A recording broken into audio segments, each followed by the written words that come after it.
Hello. If you have never seen this face before, my name is Katherine Murphy.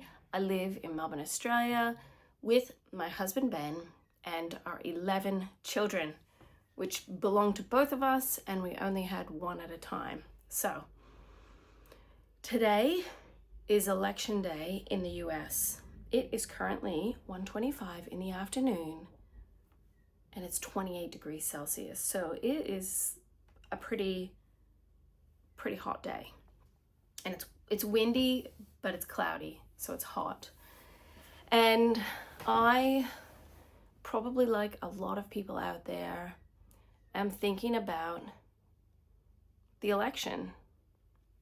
And I'm very interested in American politics. I haven't been massively following it today. I know that PBD is doing live stream or whatever, and while we're talking, I'll look him up and I will tell you how many people are currently watching him. I haven't had a chance because it's the 6th of November here and I've been busy with the kids. Now that lunch is over and the first half of the day is gone, they are all playing outside. Once you've come out of like winter and then you're heading into spring and summer, it's suddenly like, wow, it's so hot. PBD podcast currently has supposedly 195,000 people following. They have a live chat thing on the side. Can you see that?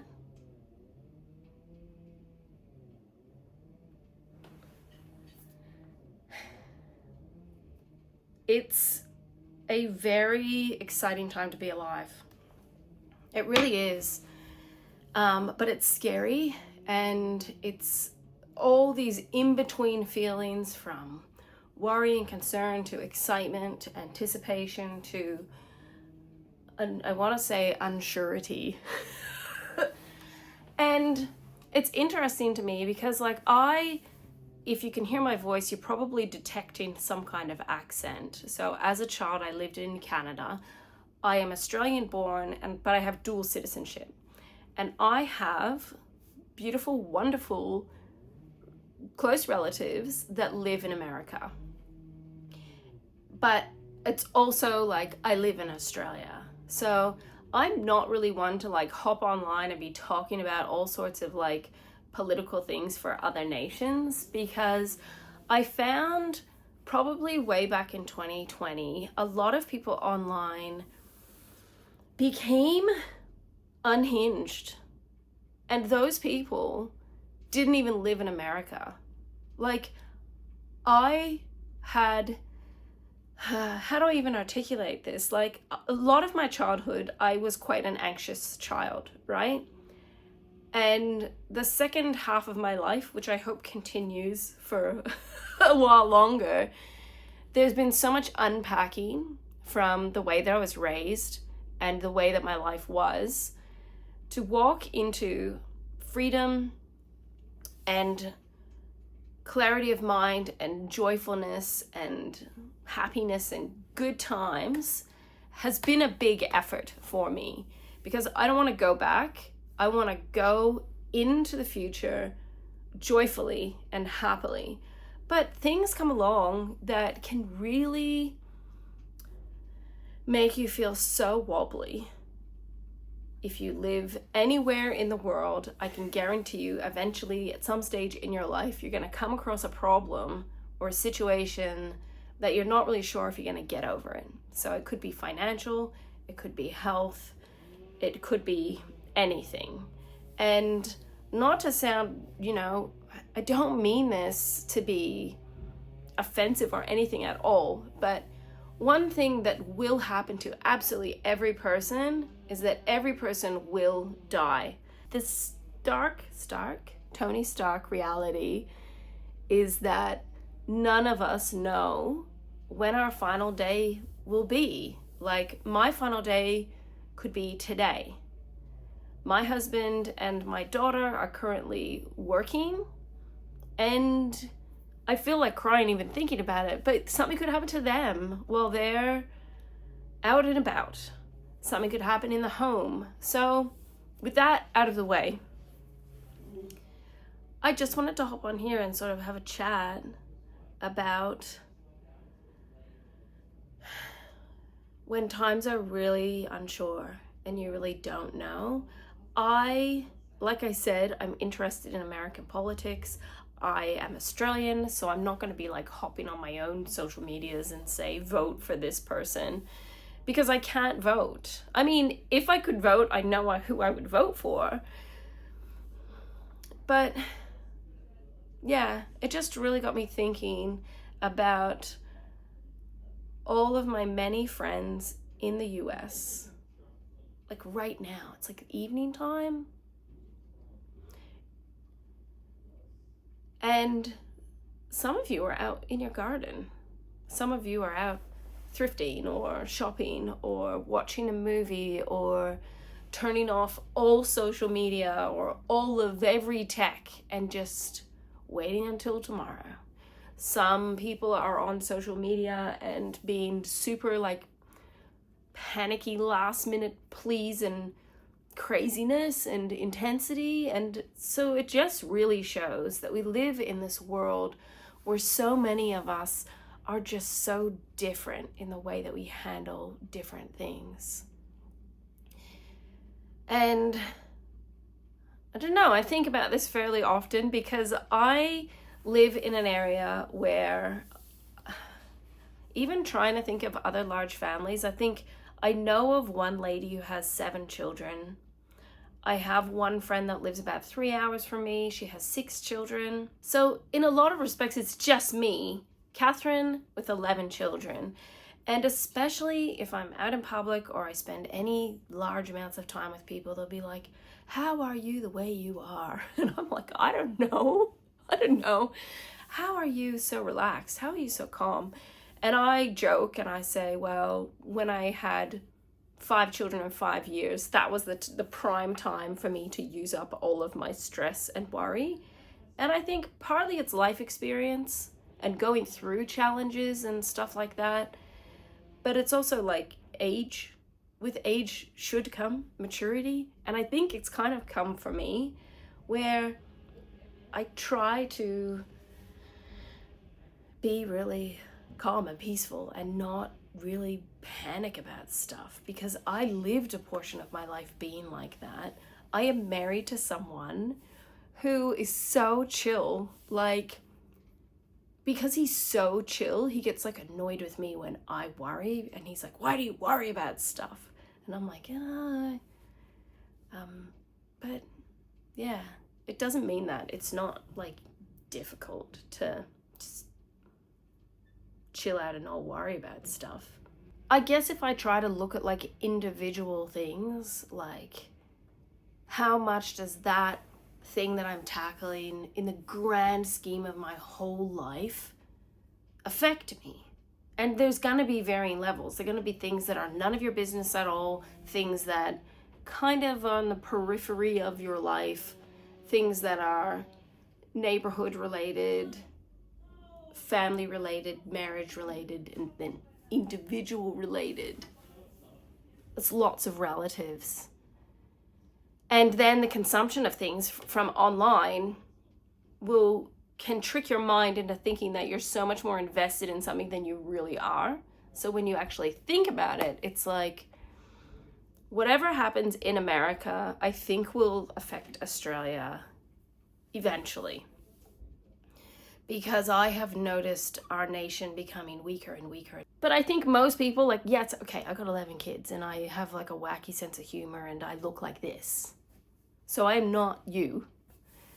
We're different. It's a daily letting go, a daily choice, a daily hope and wish to just live joyfully, constantly having that on my mind, constantly thinking, let it go.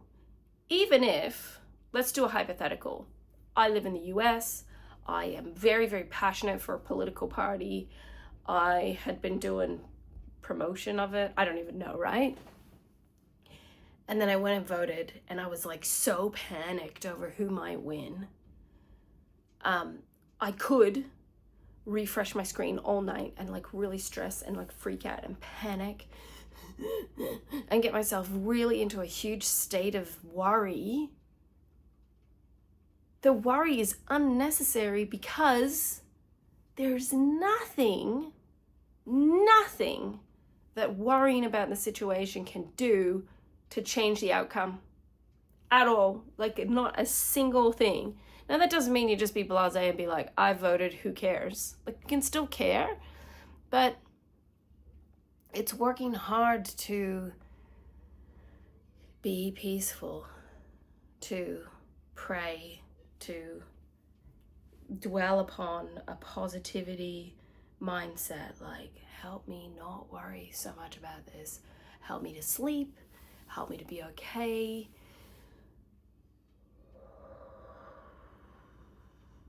Ta-da!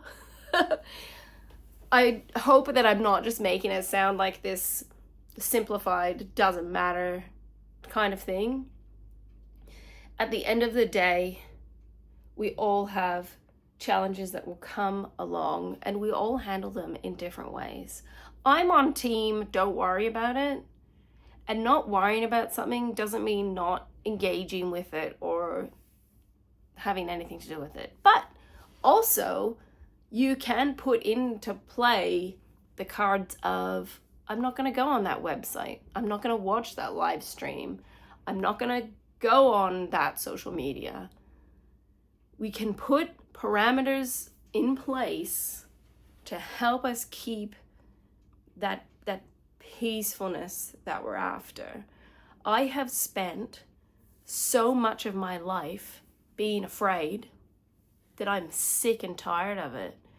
I have worried incessantly over the approval of certain people in my life, and I think maybe I will die without ever receiving it. And I have to still be okay. I was going to say be okay with it, but I'm human. You've got to step into the joy of living and letting it go is sometimes, it's like so weird. Like, some things I've had to try to let go of have been so painful that I feel like my heart is like breaking in two. But focusing on those kind of things in the past took me away from the fact that I am married to an absolutely wonderful, incredible, the best person I've ever known. I have a wonderful, wonderful marriage.